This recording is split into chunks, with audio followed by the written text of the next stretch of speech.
BSTI licence অনুমোদনের জন্য ঘি পণ্যের লেবেল তৈরি করতে হয় কিভাবে আজকে আমরা শিখব। ইলাস্ট্রেটর ফাইলটা ওপেন করে নেই। প্রথমত লিখতে হবে এই কথাটা: প্রস্তুতকারক, মোড়কজাতকারক ও বাজারজাতকারী। প্রতিষ্ঠানের নামের উল্লেখ। প্রতিষ্ঠানের নাম কি? মেসাজ সমনা ফুড প্রোডাক্ট, শ্যামদহ, শেরপুর, ঢাকা। আমি লেবেলে আগে বসায় নেই, এই জায়গায় বসায় দিলাম। আপনারা দিতে পারেন। এটা বসায় নেই, ব্যান্ডটা বসায় দিলাম এই জায়গায়।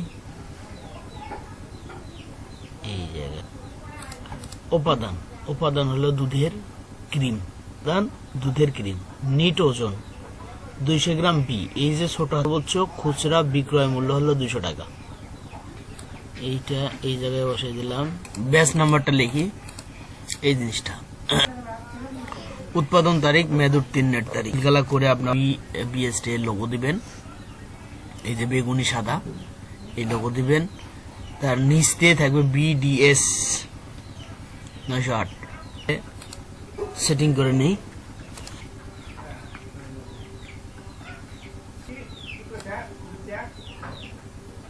স্টিকার একটা পেজে পিন দিবেন।